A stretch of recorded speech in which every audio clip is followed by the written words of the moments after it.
అండి. Good yes morning అండి. So మనకి ప్రజాపాలన అనేది మొదలైంది, అప్లికేషన్లో స్వీకరిస్తున్నారు. అయితే ఆ వడపోత కార్యక్రమం ఎప్పుడు ఉంటుంది, ఎప్పటి నుంచి స్టార్ట్ చేస్తారు ఈ కార్యక్రమం అనేది? ఒరిజినల్గా లబ్ధిదారులకి ఈ పథకాలు ఎప్పటి నుంచి చేరుతాయి అంటే? ఒకటండి, ఇప్పుడు ఏదైనా ఒక కార్యక్రమం చేయాలంటే దానికి సంబంధించిన డేటా అంతా కూడా గవర్నమెంట్ దగ్గర ఉండాలి. నిన్న క్లారిటీగా చెప్పారు, ప్రతి విషయం మీద క్లారిటీగా ఒకటే చెప్పారు. ఇప్పుడు గ్రామ సభలు పెట్టడం ద్వారానే గ్రామ సమస్యలు ఏందనేది ప్రజలకు అర్థం, ఆ గ్రామానికి అర్థమవుతుంది, ఇక్కడ ప్రజలకు కూడా అర్థమవుతుంది. కాబట్టి గ్రామ సభలు పెట్టడం చాలా మంచిది. గతంలో కూడా రాజశేఖర రెడ్డి గారి పీరియడ్ లో కూడా రచ్చబడ్డ ప్రోగ్రామ్ ని కూడా స్టార్ట్ చేశారు.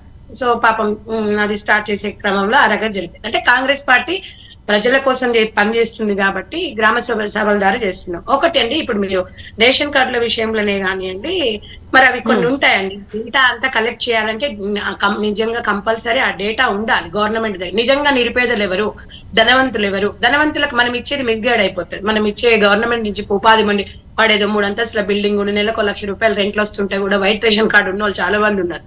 అలాంటి వాళ్ళని ఏరివేయాలి. ఎందుకంటే ఇప్పుడు ఇచ్చినవి మేము ఇచ్చినామంటే అది ఏ రకంగా జరిగింది, నిజంగా లబ్ధిదారునికి పొందాలన్న ఒక అంశంతో ఇప్పుడు రేవంత్ రెడ్డి గారు ముందుకెళ్ళగలుగుతున్నారు. ప్రతి సమస్యని నిన్న కవిత గారు నేను ఒక మీడియా సమావేశంలో ఒక మాట మాట్లాడు, 40 లక్షల మంది పెన్షన్ దారులు ఉన్నారండి, 44 లక్షల మంది రేషన్ కార్డులు ఉన్నారు కదా, వాళ్ళకి ఇవ్వచ్చు కదా ఫస్ట్ నుంచి ఇది అని చెప్తున్నారు. మరి 6 సంవత్సరాల నుంచి రేషన్ కార్డులు లేవండి అని చెప్పి కవిత గారే స్వయంగా చెప్పారు. మరి 6 సంవత్సరాల నుంచి ఇవ్వని మీరు, మేము వచ్చి ఇంకా నెల కాలేదు అంటే మాకు తెలీదా మేము ఎవరికి ఇవ్వాలి అనేది? 40 లక్షలు కాదండి, 2 కోట్ల మంది ఉండనివ్వండి, నిజమైన నిరుపేదలకి డెఫినెట్ గా ఇస్తాము. వాళ్ళ నోటు ద్వారా వాళ్ళే చెప్పారు. మేడం మీరు ఒక్కసారి అర్థం చేసుకోండి, బిఆర్ఎస్ ప్రభుత్వం ఎలా ఉంది అనేది మాత్రం డెఫినెట్ గా ఆమె క్లియర్ గా చెప్తుంది. వాళ్ళు రాక చాలా రోజులు అయింది అంటున్నారు, ఇప్పటివరకు పెన్షన్ లేదంటున్నారు, చాలా మంది పెండింగ్ లో ఉన్నాయి అంటున్నారు. అంటే మరి 1 నెలకి ముందు మీరే కదా పాలించింది, మీరే చెప్తున్నారంటే మీడియా సాక్షిగా అందరు అదే కింద మెసేజ్లు కూడా వాళ్ళు అదే చూసుకుంటున్నారు. అంటే మీరు ఈ రోజు వచ్చి మాట్లాడుతున్నారా? ఏ రోజు మీ ప్రభుత్వం ఉన్నప్పుడు మీ నాన్న మీద గానీ, మీ అన్న మీద గానీ, మీ బావ దగ్గరకు వచ్చి గానీ ఎప్పుడైనా తెలంగాణ సమస్యలు మీరు మాట్లాడలేదు, ఈ రోజు మీరు మాట్లాడుతున్నారా అనేది అంటే రాజకీయ లబ్ధి కోసం కాదమ్మా. ఇక్కడ ప్రతి ఒక్కరు నిరుపేద బలహీనమైన వర్గాల కోసం మాత్రం ఇది పనిచేస్తుంది. ఒకటమ్మా, ఈ రోజు రేషన్ కార్డు విషయంలోనే కానివ్వండి, రేషన్ కార్డుల ప్రక్రియ ఆల్రెడీ స్టార్ట్ అయిపోయింది. అందులో అన్ని కాలమ్స్ ఇస్తారు, వాస్తవంగా క్లియర్ గా ఇస్తున్నారు. ఇప్పుడు ఒక ఆమె నిజంగా ఒక కంపెనీలో పోయి పని చేసుకుందంటే ఒక 15,000 వస్తాయి, ఆమెకు 2,500 అవసరం లేదమ్మా. నిరుపేదలు అనేది చదువుకోని వాళ్ళు, బయటికి వెళ్ళని వాళ్ళు, నిజంగా భర్త మీద ఆధారపడ్డ వాళ్ళు కొంతమంది ఉన్నారు. నిజంగా వాళ్ళకి ఏది అవసరం ఉంది, ఏది అవసరం లేదు, కనీస బాధ్యత గవర్నమెంట్ మీద ఉంది. ₹500 సిలిండర్ కూడా, దాని కూడా ప్రతి ఒక్కటి కూడా ఇప్పుడు రేషన్ కార్డు నుంచి స్టార్ట్ చేస్తామంటే దానికి అనుసంధానం ఉంటది. ఎందుకంటే ఇప్పుడు కోటీశ్వరునికి 500 సిలిండర్ ఇస్తే లాభం ఏముంటదమ్మా చెప్పండి. సో ఇవన్నీ చేస్తుంటే, ఇవన్నీ ఎలిగేషన్స్ చేస్తుంటే ఈ ఎలిగేషన్స్ పట్టించుకోవాల్సిన అవసరం లేదు తెలంగాణ ప్రజలు అని చెప్పి మేము చెప్తున్నాం. ఒకటైతే మేము క్లియర్ గా చెప్తున్నాము, ఏ విషయమైనా కూడా ఈ రోజు మీడియానే చూసుకుందామమ్మా. ఇలా మీడియాలో జర్నలిస్టుల విషయంలో చూసుకుంటారు, జర్నలిస్టులు అనేది పెద్ద కోటీశ్వర్లు కాదు, చాలా మంది ఇలా బిలో పవర్టీ వాళ్ళు ఉన్నారు. ఇలా వాళ్ళు పూర్ణంగా వాళ్ళకి కావాల్సిన సమస్యలను కానివ్వండి, అది మా బాధ్యత. ఏ గవర్నమెంట్ ఉన్నా మా బాధ్యత వాళ్ళకి చేయాల్సిన పనులు. ప్రతి ఒక్క విషయం చెప్పారు మీరు, మాకు వారధి, మీ గవర్నమెంట్ కు ప్రజలకు వారధి ఉండాలని చెప్పేసి మీడియా మిత్రులకు చెప్తున్నారు. అది కూడా మేము అదే చెప్తా ఉన్నాము. ఏది ఉన్నా కూడా, ఎందుకంటే రేవంత్ రెడ్డి గారికి కింది స్థాయి నుంచి కూడా తెలియలేకపోవచ్చు, గవర్నమెంట్ మాదున్నా కూడా ఎక్కడ లోపాలు జరుగుతున్నాయి అనేది తెలియకపోవచ్చు. కాబట్టి దానికి మీరు సారథిగా ఉండాలి అని అంటే డెఫినెట్ గా మీరు మీడియా అనేది ఫస్ట్ నుంచి మేము చెప్తున్నాము, మీ సమస్యలను ప్లస్ ప్రజల సమస్యలను కూడా మీరు సీఎం గారి దృష్టికి తీసుకోవాల్సిన బాధ్యత ఉంది. తప్పకుండా ఈ రోజు మేము సైనికులాగా పనిచేస్తాము. మేము ప్రతి ఒక్కటి మీకు ఇచ్చిన పూర్తి స్వేచ్ఛను మాత్రం మీకు ఇస్తామండి. గతం ప్రభుత్వం చేసినట్టుగా మీరు కనీసం ప్రెస్ మీట్ పెడతా కూడా కొన్ని ఛానల్స్ ఇట్లా తీసి పడేసిన రోజులు ఉన్నాయి. నా దగ్గర క్లిప్పింగ్స్ కూడా. బట్ ఇక్కడ సంజయ్ గారు ఒక చిన్న డౌట్ వస్తోంది. నిన్న ఇచ్చినటువంటి ప్రజాపాలనకి సంబంధించినటువంటి యాడ్స్ 2 పత్రికలకు ఇవ్వలేదు, వాటిని బాయ్కాట్ చేశారా? ఏంటమ్మా నాకు అర్థం కాలేదు. నిన్న ప్రజాపాలనకి సంబంధించి ఒక పేపర్ యాడ్ వచ్చింది, ఫ్రంట్ పేజ్ యాడ్ అయితే కనిపించింది, నమస్తే తెలంగాణ, సాక్షికి మాత్రం ఇవ్వలేదని వినిపిస్తోంది, నిజమేనా? లేదమ్మా, ఇది ఇప్పుడు నేను ఒకటి నిదర్శనం ఏంటంటే, నిన్న ఒక అమ్మాయి వచ్చేసి ఇది ఒక సమస్య ఉంది, మేము ఇది ఉంది అని చెప్తే కేటీఆర్ స్పందించి ₹1,00,000 ఏ రకంగా ఇచ్చారో ఇది కూడా అలాగే ఉంటది. భూతద్దంలో పెట్టి చూపిస్తున్నారమ్మా. మీరు అర్థం కాలేదు. రేవంత్ రెడ్డి గారు కానీ మంత్రులు కానీ మంచి మనసున్న వాళ్ళు.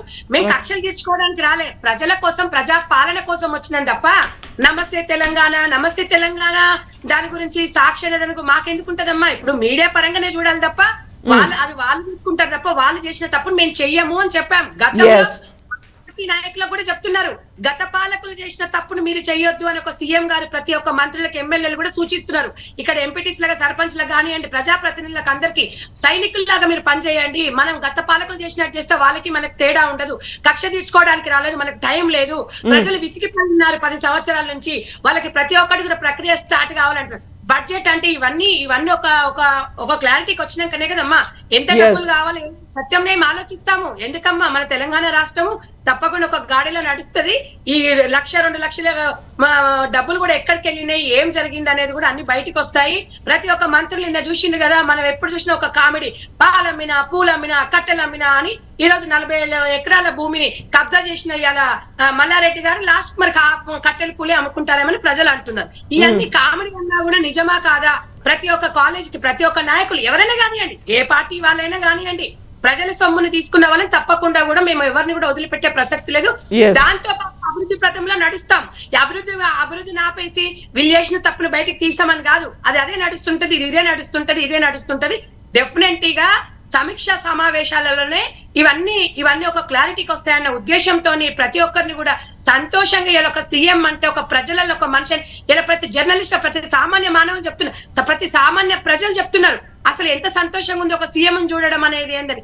గతంలో మంత్రులకు ఎమ్మెల్యేలకు కూడా వాళ్ళకి పర్మిషన్ ఇవ్వని టైము, వాళ్ళకి ఒక టైం ఇవ్వని సీఎం గారిని చూసినాము.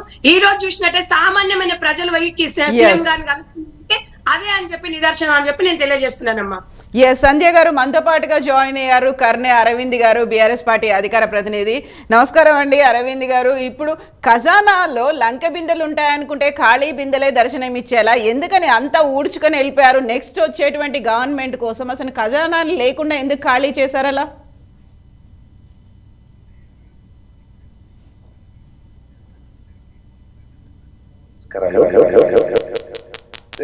దరఖాస్తుల పేరిట మరో దగా చేసేటువంటి ప్రయత్నంలో భాగంగా ఇవాళ ప్రజా పాలన పేరుతో నిన్న ఒక దాన్ని లాంచ్ చేసేటువంటి ప్రయత్నం ముఖ్యమంత్రి గారు తర్వాత వాళ్ళ మంత్రులు చేసిండ్రు. అయితే నేను ఈ మాట అనొచ్చును అనకు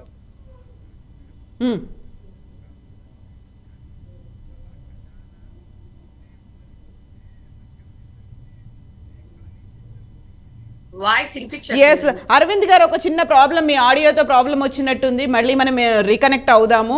సో సంధ్య గారు, అక్కడ ఖజానా ఖాళీ బిందెలే ఎందుకు దర్శనం ఇచ్చాయి, లంక బిందెలు అనేవి ఎందుకు లేకుండా పోయాయి అనుకుంటున్నారు? ఒక అంతకు ముందు ఉన్నటువంటి ప్రభుత్వం అంత లంకె బిందెల్ని ఏర్పాటు చేసి మీకు ఇచ్చిపోతుంది అనేది ఎందుకు అనుకున్నారు మీరు? అలా ఎందుకు అనుకుంటామంటే ఇంత దరిద్రమైన పాలన ఉందని ప్రజలు మేము అనుకున్నారండి. మీరు ఒక చిన్న ఎగ్జాంపుల్ చెప్పింది మా రేవంత్ రెడ్డి గారు. పాపం ఆయన కాన్వాయ్ చూసిండ్రు కదా మీరు, కేసీఆర్ గారు కాన్వాయ్ ఎట్లుంటది, ఒక కేటీఆర్ వస్తే ఒక సిమెంట్ కేటీఆర్ మనమాడు వచ్చినా కూడా కాన్వాయ్ ఎంత ఉంటుందో అట్లా ఆర్భాటాలు ఇవ్వకుండా ప్రజల సొమ్ముని దుర్వినియోగం చేయకుండా ఆయన ఉన్న పాత వెహికల్ కొత్త వెహికల్స్ కొనొద్దని చెప్పిండ్రు. ఒక్కటే మీరు ఒకటి అర్థం చేసుకోండి, ఆ పాత దాంట్లోకే కొత్త కలర్లు వేసి దానిలో ఏమి రిపేర్లు ఏమైనా ఉంటే చెయ్యండి, ప్రజల సొమ్ముని దుర్వినియోగం చేయొద్దంటే నిన్న మా రేవంత్ అన్నకు ఒక గవర్నమెంట్ ఎంప్లాయీ చెప్పిండండి, సార్ ఒక 22 వెహికల్స్ మేము కొన్నాము, దాదాపు 66 కోట్ల దాని విలువ ఉంది, విజయవాడలో పెట్టినాం, ప్రమాణ స్వీకారం అయితే తెద్దామని అన్నారు. అది నిజమా కాదా అనేది అది ఎవరి సొమ్ము?